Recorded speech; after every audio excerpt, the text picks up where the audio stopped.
إن الحمد لله نحمده ونستعينه ونستغفره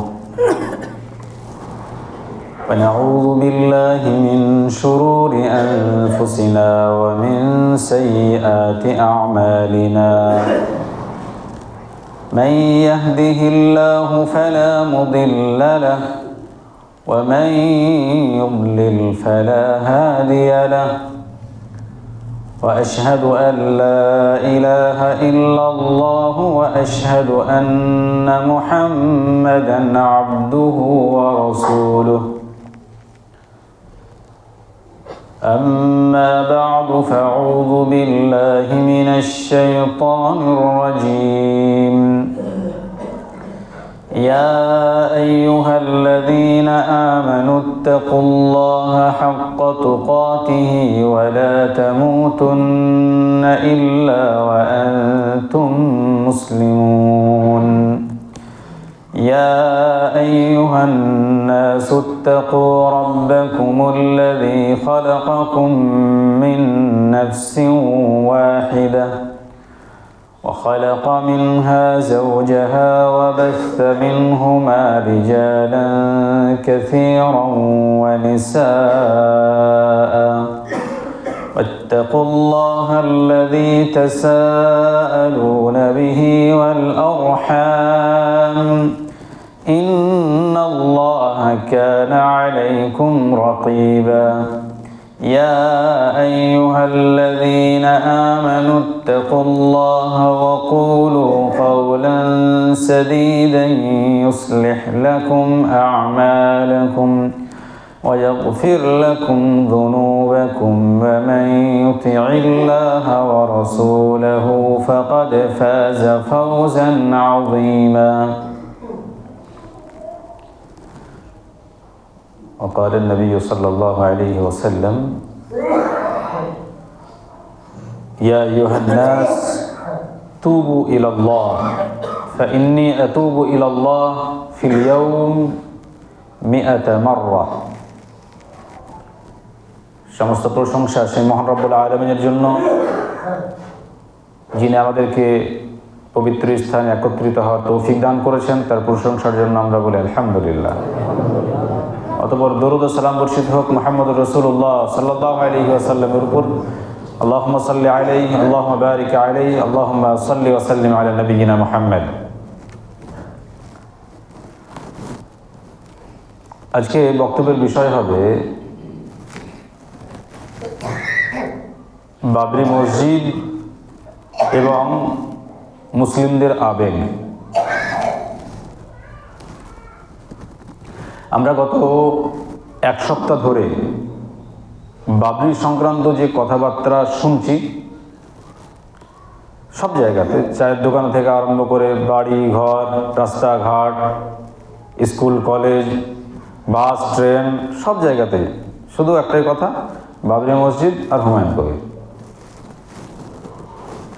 তো এই 7 দিনে এই যে নামগুলো উচ্চারণ হয়েছে, বাবরি মসজিদ আর হুমায়ুন কবির, এই নাম দুটো এত ইউজ হয়েছে, মানুষ এত মুখ দিয়ে বের করেছে, আমার মনে হয় বেশিরভাগ মুসলিমই এতটা জিকির আল্লাহর করেনি।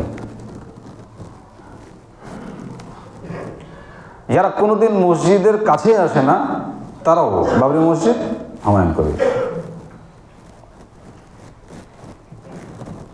মুহাম্মদুর রাসূলুল্লাহ সাল্লাল্লাহু আলাইহি ওয়াসাল্লাম যখন দাওয়াত এবং তাবলীগের কাজ করছিলেন, তাবলীগের কাজ করতে করতে আল্লাহ তাআলা সূরা নাসর নাজিল করে দিয়ে জানিয়ে দিচ্ছেন, ইযা জাআ নাসরুল্লাহি ওয়াল ফাতহ,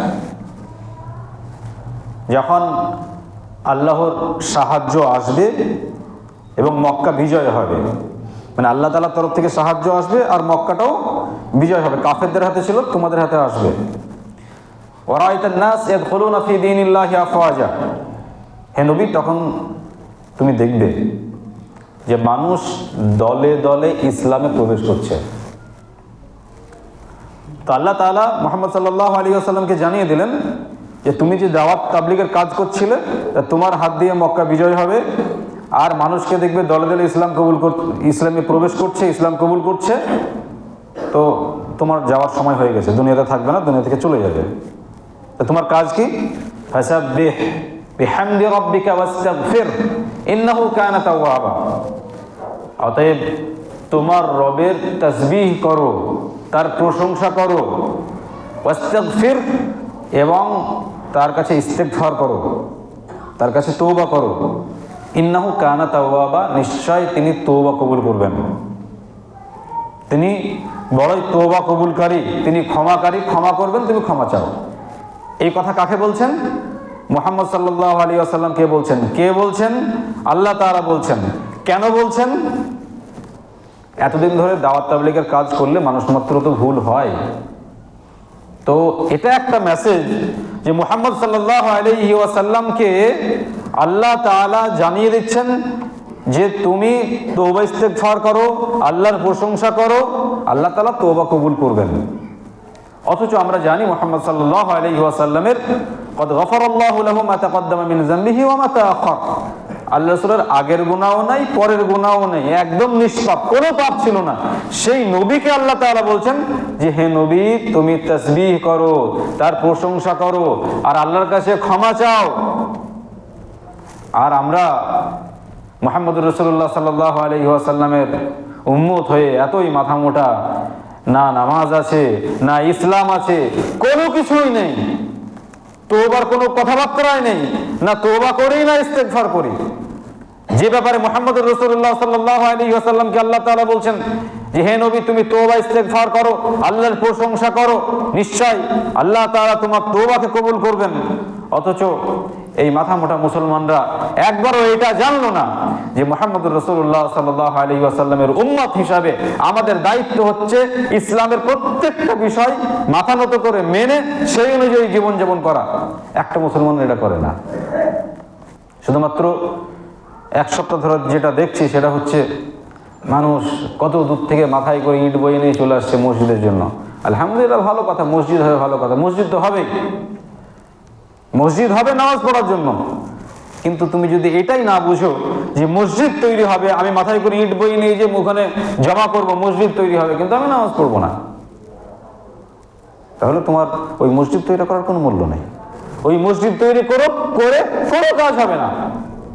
যেমন মক্কার কাফের মুশরিকরা, মুহাম্মদুর রাসূলুল্লাহ সাল্লাল্লাহু আলাইহি ওয়াসাল্লামের বয়স যখন 35, মুহাম্মদুর রাসূলুল্লাহ সাল্লাল্লাহু আলাইহি ওয়াসাল্লামের বয়স যখন 35, তখন মুহাম্মদ সাল্লাল্লাহু আলাইহি ওয়াসাল্লাম নবুয়ত পাননি, 5 বছর পরে নবুয়ত পাবেন।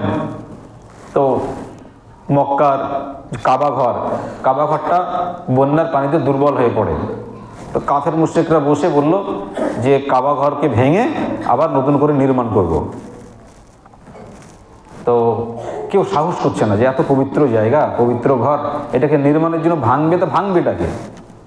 তো ওয়ালিদ বিন মুগীরা আল মখজুমি সে বললো যে ঠিক আছে, আমি শুরু করি। তো বললো যে আল্লাহ, আমি কি নিয়তে করছি, মসজিদটা কেন, এই কাবাটা কেন ভাঙছি সেটা তুমি ভালোভাবেই জানো, নতুন করে তৈরি করবো তাই, দুর্বল হয়ে পড়েছে। ওয়ালিদ বিন মুগীরা আল মখজুমি কাবা ঘরকে ভাঙলো। তারপরে দেখছে যে ওর উপরে কোনো বিপদ আসছে না, মানে অন্যান্য কাফেররা তাকিয়ে দেখছে যে ও তো ভাঙছে, তা কোনো বিপদ ওর উপরে আসে কি না। সবাই দেখলো যে না, কোনো বিপদ আসছে না, তখন সবাই এসে কাবা ঘরকে ভাঙলো। ভাঙার পরে নতুন করে আবার নির্মাণ করলো। তো যারা কাবা ঘর নির্মাণ করলো ওরা জানতো আল্লাহর ঘর, আর আল্লাহর ঘর হিসাবেই তারা নির্মাণ করেছে। আর এই কাফের মুশরিকরাই কাবা ঘরের চারিদিকে তাওয়াফ করতো আর বলতো কানাল মুশরিকুন ইয়াকুলুন লাব্বাইক লা শারীকা লাক, হে আল্লাহ, তোমার দরবারে উপস্থিত, তোমার কোনো শরীক নেই। রাসূল সাল্লাল্লাহু আলাইহি সাল্লাম ওদের কথা শুনে বলছেন ওয়াইলাকুম কদ, তোমাদের জন্য দুর্ভোগ হয়েছে, আর বলতে হবে না। আরে তোমরা তো মূর্তি পূজা করো আর কাবা ঘরে তাওয়াফ করছো আর বলছো যে আল্লাহ তোমার দরবারে আছি, তোমার কোনো শরীক নেই, এই কথা বলছো তোমরা তো শিরকি করো। মুহাম্মদুর রাসূলুল্লাহ সাল্লাল্লাহু আলাইহি ওয়াসাল্লাম তিনি কাফের মুশরিকদের উদ্দেশ্যে যে মেসেজ দিলেন সেটা হচ্ছে, আল্লাহর এই পবিত্র ঘরের চতুর্দিকে তোমরা তওয়াফ করছো, অথচ তোমরা শিরক করো। তোমাদেরকে এই তওয়াফ কি কিয়ামতের দিনে বাঁচাতে পারবে? এই কাবা ঘর কি কিয়ামতের দিনে তোমাদেরকে বাঁচাতে পারবে? কই তোমার আল্লাহর ইবাদত? আল্লাহর ইবাদত বন্দেগী ছাড়া তোমরা অন্যান্য লোকের ইবাদত করো, অন্যান্য মূর্তির মানে আল্লাহ ছাড়া অন্য কারো কাছে মাথা নত করো। কিভাবে সম্ভব যে তুমি আল্লাহ তাআলাকে সন্তুষ্ট করো তোমরা জান্নাত যেতে পারবে? তো যারা কাবা ঘর তৈরি করেছিল, যারা কাবা ঘর তৈরি করে নিজের কষ্টের টাকা দিয়ে, হালাল টাকা দিয়ে তৈরি করেছিল, তাওয়াফ করেছিল, তো তারা মুশরিক হিসাবে বিবেচিত থাকবে আর কিয়ামতের দিনে তারা জাহান্নামে যাবে। কারণ আল্লাহর ইবাদত কাকে বলে, ইবাদত কেন করতে হয়, এই বিষয়টা তারা বোঝেনি। কার ইবাদত করতে হয় এটা বোঝেনি। তৈরি করেছিল কাবা ঘর, তাওয়াফ করেছিল, কিন্তু এই কাবা ঘর কেন, কার ইবাদত করতে হবে, এটা কেন তৈরি করলাম, এটা তারা বুঝতে পারেনি। আমাদের ওই মক্কার কাফের মুশরিক আর আমাদের মধ্যে পার্থক্য কি? তো তারাও তৈরি করেছিল কাবা আর আমরাও তৈরি করছি মসজিদ। তা আমরা মসজিদ তৈরি করছি, আমাদের নামাজ নেই। আমরা মনে করছি যে 8-10টা ইট দিয়ে দেবো, দিবাস আমার বাবরি মসজিদ তৈরি থেকে যাবে, নাজাত পেয়ে যাবো। অতই সোজা। মুহাম্মদ রাসূলুল্লাহ সাল্লাল্লাহু আলাইহি ওয়াসাল্লাম বলছেন, লা তাকুমুস সাআহ হাত্তা ইয়াতাবাহা আন-নাসু ফিল মাসাজিদ। কিয়ামতের অন্যতম আলামত হচ্ছে কিয়ামত ততদিন পর্যন্ত সংগঠিত হবে না যতক্ষণ না মানুষ মসজিদ নিয়ে একে অপরে অহংকার না করবে, গর্ববোধ না করবে। মানুষ মসজিদ নিয়ে গর্ব আর অহংকারে ফেটে পড়বে, কিন্তু নামাজি নয়, তারা প্রকৃত নামাজি নয়। তারা নামাজ পড়বে না, নামাজের কাছে আসবে না। সম্মানিত উপস্থিতি, কিয়ামতের দিনে কোনো ব্যক্তিকে জিজ্ঞাসা করা হবে না মসজিদ কেন তৈরি করোনি, বরং প্রথম যে জিজ্ঞাসা করা হবে সেটা হচ্ছে নামাজ পড়েছে কিনা। যে দেশে মসজিদ নাই, আল্লাহ তাআলা কি বলে ছাড় পাবে যে আল্লাহ মসজিদ ছিল না তাই নামাজ পড়েনি? মুহাম্মদ রাসূলুল্লাহ সাল্লাল্লাহু আলাইহি ওয়াসাল্লাম বলেছেন, আল আরদু কুল্লুহা মাসাজিদ। পুরো পৃথিবীটাই মসজিদ, পুরো পৃথিবী মসজিদ। যেখানে নামাজ পড়বেন সেটাই মসজিদ। যদি মসজিদ না থাকে, আপনি যেখানে পাবেন সেখানেই নামাজ পড়েন, সেখানেই নামাজ পড়তে হবে। আমাদের প্রত্যেকটা গলিতে গলিতে শয়ে শয়ে মসজিদ, মসজিদগুলো সব ফাঁকা, কেউ নামাজ পড়ে না। কিয়ামতের দিনে কি আপনি এটা বলে ছাড় পাবেন যে আল্লাহ বিশাল মসজিদ তৈরি করেছি? মসজিদ তৈরি করেন, কিন্তু উদ্দেশ্য থাকবে মসজিদ ভর্তি করব। আপনি এই জঙ্গিপুরের বাজারে বিশাল দামি জায়গা, আপনি কয়েক কোটি টাকা দিয়ে বিশাল শোরুম করলেন, খুবই সুন্দর চাকচিকময় শোরুম করলেন। শোরুম করার পরে মুর্শিদাবাদ তথা পশ্চিমবঙ্গের বিভিন্ন জায়গা থেকে আপনার শোরুমটা শুধু দেখে যায় আর বলে, ছবি তোলার বলে যে খুবই সুন্দর শোরুমটা হয়েছে, খুব সুন্দর, কিন্তু কিছুই কিনে না। বলেন আপনি শোরুম রাখবেন না রাখবেন না? আপনার শোরুমের উদ্দেশ্যটা কি? আপনি খালি লোক এসে দেখে চলে যাবে সেই জন্য নাকি? মসজিদ এখন বাবরি মসজিদ তৈরিই হয়নি, গোটা পশ্চিমবঙ্গের বাইরে থেকে মানুষ আসছে আর ছবি করছে, আর বাবরি মসজিদ এইখানে এইখানে 4টে ইট দিলাম, এই দিলাম সেই দিলাম, শুধু ছবি তুলছে চলে যাচ্ছে। তাহলে আপনি যে দোকান তৈরি করেন, শোরুম তৈরি করেন, তো ওটা যেমন বিক্রির জন্য, আপনার উদ্দেশ্য হচ্ছে আমার শোরুমে মাল থাকবে, দোকানে মাল থাকবে, মাল কিনে নিয়ে যাবে, তাহলে আপনার শোরুমের মান সম্মান থাকবে, আপনার শোরুমটা কার্যকরী হবে, আপনার দোকানটা কার্যকরী হবে। আর মসজিদ তৈরি হয়ে যাচ্ছে, আর মসজিদের সামনে এসে 4-5 জন দাঁড়িয়ে যাচ্ছে, ছবি তোলা একটা। আর এখন ইউটিউবার যারা, তারা ওখানে যাচ্ছে আর ছবি তুলে ছাড়ছে, যত ভিড় হবে তত ইনকাম হবে। তাহলে মসজিদ নিয়ে ব্যবসা শুরু করে দিয়েছে। ইবাদত বন্দেগী বলতে কিচ্ছু নেই। মুহাম্মদ রাসূলুল্লাহ সাল্লাল্লাহু আলাইহি ওয়াসাল্লাম বলেন, লা তাকুমুস সাআহ হাত্তা ইয়াতাবাহা আন-নাসু ফিল মাসাজিদ। ততদিন পর্যন্ত কিয়ামত সংগঠিত হবে না যতক্ষণ না মানুষ মসজিদ নিয়ে গর্ববোধ না করবে। সেটা শুরু হয়ে গেছে। মসজিদ করেন ইবাদত বন্দেগীর উদ্দেশ্যে, আল্লাহ তাআলার সন্তুষ্টির উদ্দেশ্যে, গর্ববোধ করার জন্য নয়। মুহাম্মদ রাসূলুল্লাহ সাল্লাল্লাহু আলাইহি ওয়াসাল্লাম আমাদেরকে কিয়ামতের সংকেত দিয়ে গেছেন আগে থেকেই। ইয়াদরুসুল ইসলাম কামা ইয়াদরুসু ওয়াশিউ সাউব হাত্তা লা ইউরা মা সিয়াম ওয়ালা সালাহ ওয়ালা নুসুক ওয়ালা সাদাকা ওয়ালা ইসরা আলা কিতাবিল্লাহি আযজা ওয়া জাল ফি লাইলাতিন ফালা ইয়াবকা ফিল আরদি মিনহু আয়া। ইসলাম দুনিয়া থেকে মিটে যাবে, ইসলাম দুনিয়া থেকে চলে যাবে, যেমন ভাবে জামার নকশা মিটে যায়, তারপর রাসূল সাল্লাল্লাহু আলাইহি ওয়াসাল্লাম বলছেন, মানুষ জানবে না রোজা কাকে বলে, মানুষ জানবে না নামাজ কাকে বলে, মানুষ জানবে না সাদাকা কাকে বলে, মানুষ জানবে না কুরবানি কাকে বলে। ওয়ালা ইসরা আলা কিতাবিল্লাহি আযজা ওয়া জাল্লা ফি লাইলাতিন ফালা ইয়াবকা ফিল আরদি মিনহু আয়া। আর দুনিয়া থেকে আল্লাহ তাআলা কোরআনুল কারীমকে উঠিয়ে নেবেন আসমানে, ফালা ইয়াবকা ফিল আরদি মিনহু আয়া, একটা আয়াত অবশিষ্ট থাকবে না। এই হাদিসকে সামনে রাখেন আর বর্তমান মুসলিমদের ঈমানকে ভালোভাবে যাচাই বাছাই করেন আর দেখেন মুসলমান আছে না নাই। বর্তমান মুসলিম সমাজের যারা নিজেকে মুসলিম বলে, মুসলিম বলে দাবি করে, না নামাজ আছে, না রোজা আছে, না যাকাত আছে, আর না কুরবানি আছে। কুরবানি করে ঠিক, কিন্তু কুরবানি কেন করতে হয় জানে না, কুরবানি কেন করছি সেটাও জানেন না। নামাজ ওই মাঝে মাঝে এসে পড়ে, কেন নামাজ পড়ছি, কেন পড়তে হয় জানে না। তো এই যে মসজিদ তৈরি হচ্ছে, তো মসজিদ কেন, কিসের জন্য মসজিদ? নামাজের জন্য না শুধু বিল্ডিং এর জন্য, গৌরব করার জন্য, অহংকার করার জন্য? মসজিদ হবে উদ্দেশ্যই হচ্ছে সাজদা করার জন্য। কজন সাজদা করে? সম্মানিত উপস্থিতি, আমি আপনাদেরকে যেটা বোঝাতে চাইছি সেটা হচ্ছে কিয়ামতের আলামত আমাদের কাছে চলে এসেছে, আর সেটা হচ্ছে মসজিদ নিয়ে মানুষ গর্ব করবে, অহংকার করবে, কিন্তু নামাজ পড়বে না। আসলে ইসলামিক চর্চা, ইসলামিক পড়াশোনা না থাকার জন্য এসবগুলো হচ্ছে। কত মানুষ টাকা পয়সা আছে, চলে যাচ্ছে উমরাতে, উমরা করে চলে আসছে, উমরা করে আসার পরে আর নামাজের কোনো ধারে ধারে না, নামাজ কেন পড়তে হয় এটাই জানে না। যে উমরা করে আসে সে যদি বেনামাজি হয় তাহলে ওখানে কি করতে গিয়েছিল? 1 লাখ টাকা কোনো গরিবকে দিলে তাও তো উপকার হতো। অনেক গরিব মানুষ ট্রিটমেন্ট করতে পারছে না, 1 লাখ টাকা তাকে দাও, সে ট্রিটমেন্ট করবে। অনেক মানুষের বাড়ি ঘর নয়, তাকে 1 লাখ টাকা দাও, তো তোমার জন্য দোয়া করবে, হেদায়েতের দোয়া, যে আল্লাহ নামাজ পড়ো না, আমাকে হেদায়েত করো। আর তুমি 1 লাখ টাকা ওখানে দিয়ে চলে আসছো, নামাজ নাই, কিসের জন্য উমরা করতে গেছো? মানে চতুর্দিক থেকে ইসলাম মানুষ আস্তে আস্তে ভুলতে বসেছে। আর মুহাম্মদ রাসূলুল্লাহ সাল্লাল্লাহু আলাইহি ওয়াসাল্লাম বলছেন, এমন একটি সময় আসছে নামাজ জানবে না, কুরবানি কি জিনিস জানবে না, যাকাত কি জিনিস জানবে না, সব ভুলতে ভুলতে এমন পর্যায়ে গিয়ে পৌঁছে যাবে মানুষ একদম অজ্ঞ মূর্খ হিসেবে বিবেচিত হবে। ইট নিয়ে যাচ্ছে আর তাকবীর দিচ্ছে, নারায়ে তাকবীর, এদিকে নামাজ চলছে।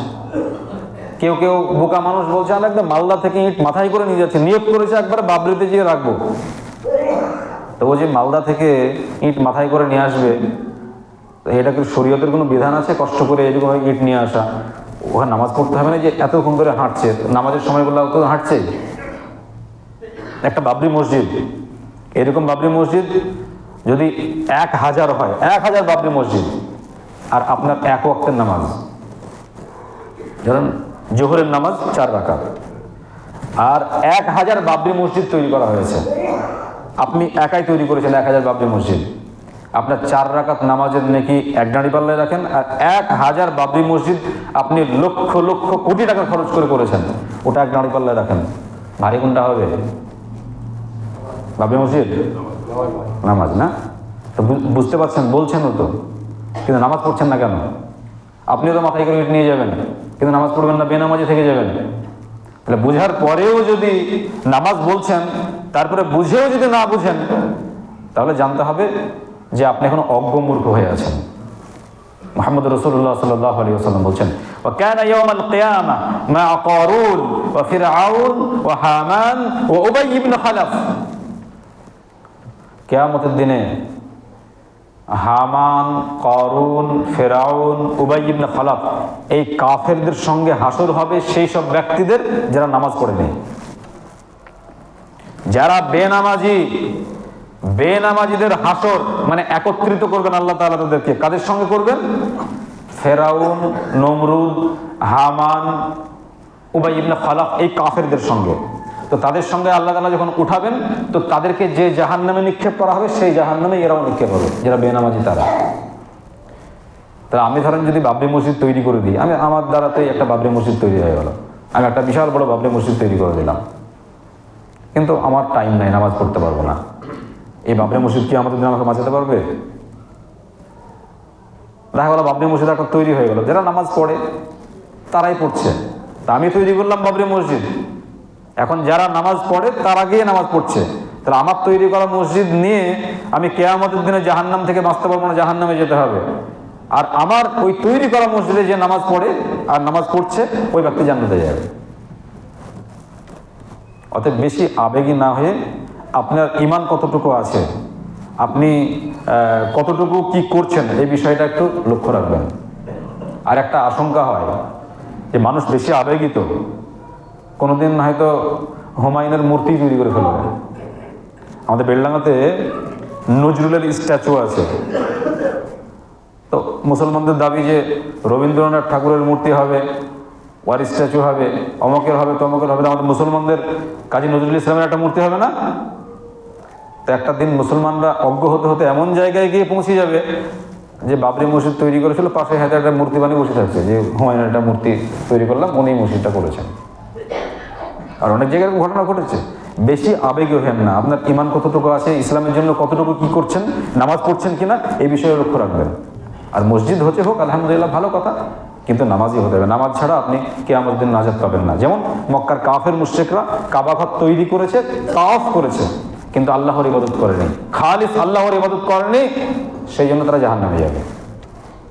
মুহাম্মদ রাসূলুল্লাহ সাল্লাল্লাহু আলাইহি ওয়াসাল্লাম বলছেন, ইন্নাল ঈমান ইয়ারিজু ইলাল মদিনা কামা তারিজুল হাইয়াতু ইলা জুহরিহা। ঈমান মদিনার দিকে ঘুরে যাবে, ফিরে যাবে, মদিনার দিকে ঈমান চলে যাবে যেমনভাবে সাপ তার গর্তের দিকে চলে যায়। অর্থাৎ এমন একটি সময় আসবে যে মানুষ ঈমান বলতে কিছুই রাখবে না, সমস্ত ঈমান সব ধ্বংস করে ফেলবে। তো সেই সময়তে মদিনাতে ঈমান চলে যাবে, মানে যে ঈমানদার লোক বা যারা ঈমানের চর্চা করে, ইসলামের যারা চর্চা করে, তারা সব মদিনামুখী হবে। যেমনভাবে সাপ বাইরে থাকলে যেমন গর্তে চলে যায়, সেরকম তোমার একটা সময় আসবে, এটা কিয়ামতের একটি অন্যতম আলামত, যে প্রকৃতপক্ষে ঈমান আমাদের কাছে থাকবে না, আমাদের কাছ থেকে চলে যাবে ঈমান। ঈমান আমাদের কাছ থেকে চলে যাবে যেমনভাবে সাপ নিজের বাসায় চলে যায়, নিজের গর্তে চলে যায়। আমরা যতটা বাবরি হুমায়ুন জিকির করেছি, এতটা জিকির যদি এত বড় একটা মসজিদ হচ্ছে, ঠিক আছে আমরা নামাজি হয়ে যাই, আল্লাহ তাআলার সাহায্য আসবে। আমরা হয়তো নামাজ পড়িনি বলে বাবরি মসজিদ অমুসলিমরা দখল করেছিল, আজকে নামাজ পড়ছি না বলে আমাদের মসজিদগুলো ফাঁকা পড়ে থাকছে, এই মসজিদে একদিন দখল হয়ে যেতে পারে। তো আমাদের নিজের দোষের জন্যই মসজিদগুলো অমুসলিমদের হাতে আমরা ছেড়ে দিয়েছি, এটা আমাদের দোষ।